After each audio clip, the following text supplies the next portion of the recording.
Hello dear students, welcome to our channel. Students, আজিৰ এই ভিডিঅ'টিত অসম জাতীয় বিদ্যালয়ৰ চতুৰ্থ শ্ৰেণীৰ ইংলিছৰ লেশ্যন নম্বৰ 7 বিটুপনছ নিউ ফ্ৰেণ্ড এই যিটো লেশ্যন আছে বা যিটো পাঠ আছে এই পাঠটিৰ পাঠভিত্তিক যিমানখিনি প্ৰশ্ন আছে এই প্ৰশ্নখিনিৰ উত্তৰখিনি কৰি দিয়াৰ লগতে তোমালোকক বুজাই দিবলৈ চেষ্টা কৰিম।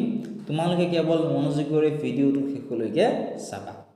কম্প্ৰিহেনশ্যন তোমালোকে উলিয়াই ল'বা। পেজ নম্বৰ হৈছে 45। ইয়াতে তোমালোকে ফাৰ্ষ্ট যেটো কুৱেশ্যন আছে 1 নম্বৰ এই কুৱেশ্যনটো চোৱা। ইয়াতে কৈছে answer the following questions in complete sentences. অৰ্থাৎ তোমালোকে যদি ইয়াত ভালদৰে মন কৰা ইয়াত চোৱাচোন 5টা প্ৰশ্ন দিছে। এই 5টা প্ৰশ্নৰ উত্তৰ তোমালোকক কি কৈছে সম্পূৰ্ণ বাক্যৰ উত্তৰখিনি দিবলৈ কৈছে।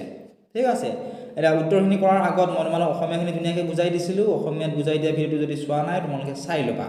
তেতিয়াহে তোমালোকে উত্তৰখিনি বুজাই দিলে তোমালোকে ভালদৰে বুজি পাবা। প্ৰথম প্ৰশ্নটো কি দিছে চোৱাচোন, হোৱাট ইজ বিটুপন ডুইং? বিটুপনৰ বিষয়ে পঢ়িবলৈ পাইছিলো পাঠটিত, হয়নে? বিটুপনে কি কৰি আছিল সুধিছে, what is Bitupan doing. Next প্ৰশ্নটোত সুধিছিল why is his science teacher angry with him? আমি পাঠটো পঢ়োতে গম পাইছিলো যে বিটুপনৰ জন বিজ্ঞানৰ শিক্ষক আছিল, সেই বিজ্ঞানৰ শিক্ষকজনে বিটুপনক খং কৰিছিল, হয়নে? কিহৰ কাৰণে খং কৰিছিল এইটো আমাক লিখিবলৈ কৈছে। গতিকে উত্তৰসমূহ তোমালোকে এনে ধৰণে লিখিবা। প্ৰথম প্ৰশ্নটোৰ উত্তৰ তোমালোকে এনে ধৰণে লিখিবা, Bitupan is studying his books. বিটুপনে কি কৰি আছিল? কিতাপ পঢ়ি আছিল। Bitupan is studying his book. ঠিক আছে। নেক্সট তোমালোকে চোৱা বি নম্বৰ প্ৰশ্নটো আছিল why is his science teacher angry with him? তাৰ জন বিজ্ঞানৰ শিক্ষক আছিল, এই বিজ্ঞানৰ শিক্ষকজনে তাক কিয় খং কৰিছিল সুধিছে, এংগ্ৰি কিয় হৈছিল। ঠিক আছে, তাৰ ওপৰত লিখিবা এনে ধৰণে his science teacher is angry with him because he does not give attention while he was teaching. তাৰ জন বিজ্ঞানৰ শিক্ষক আছিল, বিজ্ঞানৰ শিক্ষকজনে তাক খং কৰিছিল। কিহৰ কাৰণে খং কৰিছিল? কাৰণ সি বিজ্ঞানৰ ক্লাছত সি এটেনশ্যন দিয়া নাছিল, গুৰুত্ব দিয়া সি নাছিল। যেতিয়া সেই বিজ্ঞানৰ শিক্ষকজনে পঢ়ুৱাই আছিল তেতিয়া সি কোনো ধৰণৰ গুৰুত্ব দিয়া নাছিল, সেইকাৰণে ছায়েন্সৰ শিক্ষকজনে তাক খং কৰিছিলে। নেক্সট চাবা চি নম্বৰ কুৱেশ্যনটো। কুৱেশ্যনটি আছিল what jumps from the shelf and stands in front of হিম। অৰ্থাৎ চেল্ফৰ পৰা কি জঁপিয়াইছিল আৰু বিটুপনৰ সন্মুখত আহিছিলে সুধিছে। তোমালোকে উত্তৰটো এনেধৰণে লিখিবা, Bitupan science book jumps from the shelf and stands in front of him. বিটুপনৰ যিখন ছায়েন্সৰ কিতাপ আছিল সেই ছায়েন্সৰ কিতাপখন কি হৈছিল, চেল্ফৰ পৰা কি কৰিছিল, জঁপিয়াই তাৰ সন্মুখলৈকে আহিছিল। অৰ্থাৎ সি এইটো সপোন লিখিছিল। যেতিয়া সি তাৰ ভাগৰ লাগিছিল, ভাগৰ লগাৰ পিছত যেতিয়া সি চকুকেইটা মুজিছিল, মুজাৰ পিছত সি দেখা পাইছিল যে তাৰ যিখন ছায়েন্সৰ কিতাপ আছে এইখন তাৰ সন্মুখলৈ আহিছে। ঠিক আছে, এইটো কল্পনা কৰা হৈছিল। ঠিক আছে, গতিকে আশা কৰিছোঁ তোমালোকে বুজি পাইছা ধুনীয়াকৈ। নেক্সট তোমালোকে চাবা ডি নম্বৰ কুৱেশ্যনটো। কুৱেশ্যনটি আছিল what is behind the invention of almost everything. গতিকে সকলো আৱিষ্কাৰৰ আঁৰত কি হয় আছে সুধিছিল। গতিকে আমি পাঠটোত পাইছিলোঁ যে science is behind the invention of almost everything. সকলো আৱিষ্কাৰৰ আঁৰত কি আছিল? বিজ্ঞান আছিলে। গতিকে ছায়েন্স হ'ব কাৰেক্ট এনচাৰ। ঠিক আছে, আশা কৰিছোঁ ধুনীয়াকৈ তোমালোকে বুজি পালা। এতিয়া চাওঁ আমি নেক্সট প্ৰশ্নটো, অৰ্থাৎ প্ৰশ্ন নম্বৰ ই। প্ৰশ্নটো আছিল name some things of our everyday life which are possible because of science. অৰ্থাৎ কি কৈছে, কিছুমান বস্তুৰ নাম লিখিব দিছে ইন আৱাৰ এভৰিডে লাইফ, যিটো আমি দৈনন্দিন জীৱনত ব্যৱহাৰ কৰোঁ। হুইচ আৰ পচিবল, যিটো পচিবল হৈছে ছায়েন্সৰ কাৰণে, বিজ্ঞানৰ কাৰণে যিটো পচিবল, বিজ্ঞানৰ বাবে যিটো পাবলৈ আমি সক্ষম হৈছোঁ। সেয়া কি কি? সেয়া আমি লিখিব পাৰোঁ টুথব্ৰাছ, হয়নে? নেক্সট আমি লিখিব পাৰোঁ টুথপেষ্ট, নেক্সট চপ অৰ্থাৎ চাবোন, নেক্সট ফেন্স, তাৰপিছত lights, mobiles, televisions and some of the things that are some of the things that are possible because of science. এই সকলোবোৰ হৈছে এই সকলোবোৰৰ আঁৰত কি আছিল? বিজ্ঞান আছিলে। ঠিক আছে, এনেধৰণে তোমালোকে এইখিনি লিখি ল'বা। নেক্সট তোমালোকে চোৱা 2 নম্বৰটো। 2 নম্বৰত দিছিল fill in the blanks with words from the text. খালী ঠাইখিনি পূৰ কৰিব দিছে, এইবোৰ চোৱাচোন খালী ঠাই দিয়া আছে। ঠিক আছে, with words from the text. গতিকে এই খালী ঠাইখিনিৰ শব্দবোৰ আমি পাঠটোতো পাইছিলোঁ, সেই পাঠটোৰ পৰা শব্দবোৰ আনি আমাক ইয়াতে লিখিবলৈ কৈছে।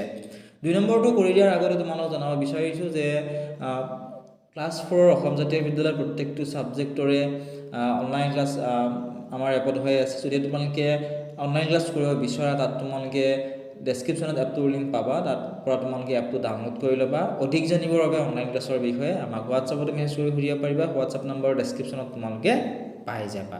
ঠিক আছে, মাত্ৰ 200 টকাত তোমালোকে 1 বছৰৰ কাৰণে অনলাইন ক্লাছ কৰিব পাৰিবা। এতিয়া আমি আনসাৰখিনি কৰোঁ। এই নম্বৰটো কি দিছিল চোৱাচোন, Bitupan studies does and gets good marks. ইয়াতে কি হ'ব চোৱা, তোমালোকে চেষ্টা কৰাচোন উলিয়াবৰ কাৰণে। বিতুপন ষ্টাডিজ কি হ'ব, ইয়াতে তোমালোকে এনেধৰণে লিখিবা।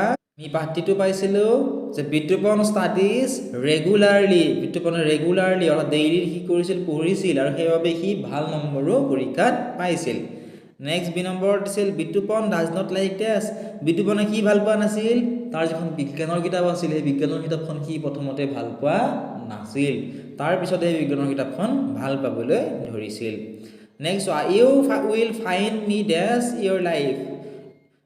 ইয়াত কি হ'ব চোৱাচোন, ইয়াত হ'ব you will find me everywhere in your life. ইয়াতে এভৰিৱেৰ হ'ব। ঠিক আছে, নেক্সট তোমালোকে চাবা ডি নম্বৰটো। ডি নম্বৰত দিছিল this dash are also' the result of science. ইয়াতে কি হ'ব, দিছ মেডিচিনছ হ'ব। This medicines are also' the result of science. ইয়াতে মেডিচিনছ তোমালোকে লিখিব লাগিব। এতিয়া তোমালোকে নেক্সট চোৱা এক্টিভিটি 1। এক্টিভিটি 1ত আমাক কি দিছে তোমালোকে চোৱাচোন। ইয়াতে কৈছে যে rewrite the following sentences by using the verbs in brackets in simple past tense form. কি কৈছে, ৰিৰাইট কৰিব দিছে, আকৌ লিখিব দিছে। দ্য ফলোয়িং চেণ্টেন্সেছ, তলত দিয়া বাক্যকেইটা আকৌ লিখিব দিছে। বাই ইউজিং, কি ইউজ কৰিব দিছে, দ্য ভাৰ্বছ, সেই ভাৰ্বকেইটা ব্যৱহাৰ কৰিব দিছে। চোৱা দিয়াই আছে verbs in brackets in simple past tense ফ্ৰমত। ঠিক আছে, চিম্পল পাষ্ট টেন্স ফ্ৰমত এইকেইটা আমাক ব্যৱহাৰ কৰি লিখিব দিছে। এতিয়া চাওঁ আমি প্ৰথমটো কি দিছে। প্ৰথমটো দিছিল I does complete my project last Monday. ইয়াতে কি কৈছে, ইন চিম্পল পাষ্ট টেন্স ফ্ৰমত লিখিব দিছে। এইটো কমপ্লিটটো কি হ'ব, তোমালোকে এনেধৰণে লিখিবা যে আই কমপ্লিটেড। ইয়াত কমপ্লিটেড হ'ব, চিম্পল পাষ্ট টেন্স ফ্ৰমত যিহেতু কৈছে ইয়াত কমপ্লিটেড। ইয়াত চোৱাচোন টি ইৰ লগত কি হৈছে, ডি লগ লাগিছে। চোৱা ইয়াতে ডি লগ লাগিছে। I completed my project last Monday. Next চাবা বি নম্বৰ, we dash visit the zoo last week. ইয়াতে ভিজিটৰ লগত কি হ'ব, ই ডি লগ লাগিব, ভিজিটেড হ'ব। We visited the zoo last week.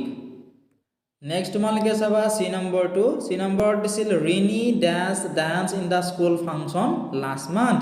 ইয়াতে কি হ'ব, ডেন্সৰ লগত ডি লগ লাগিব, ডেন্সড হ'ব। Rini dance in the school function last month. D নম্বৰত দিছিল I dash finish my homework before 9 PM। ইয়াতে কি হ'ব, I finished my homework before 9 PM হ'ব। ঠিক আছে, ফিনিছড ই ডি লগ লাগিব। নেক্সট তোমালোকে চোৱা এইটো ই নম্বৰ। ঠিক আছে, the child does jumped in delight. ইয়াতে কি হ'ব, জাম্পৰ লগত ই ডি লগ লাগিব। চোৱা জাম্পড হ'ব, the child jumped in delight. Next তোমালোকে চোৱা the monkey does climb the mango' tree. ইয়াতে কি হ'ব, মংকিৰ পিছত ক্লাইম্বড হ'ব, ই ডি লগ লাগিব, the monkey climbed the mango' tree. যি নম্বৰ দিছিল my friend dash help me yesterday. ইয়াতে হ'ব helped, my friend help me yesterday. Activity নম্বৰ 2 কি দিছে, ইয়াৰে যিখিনি প্ৰশ্ন দিছে এক্টিভিটি 2ৰ পৰা সম্পূৰ্ণ উত্তৰখিনি আমাৰ এপত পাবা। যদি এপটো ডাউনলোড কৰা নাই, এতিয়া ডেছক্ৰিপশ্যনত দিয়া লিংকত ক্লিক কৰা আৰু আমাৰ এপটো ডাউনলোড কৰি লোৱা। অধিক জানিবৰ বাবে হোৱাটছআপ নম্বৰ ডেছক্ৰিপশ্যনত দিয়া আছে, হোৱাটছআপতো আমাক মেছেজ কৰি সুধিব পাৰিবা।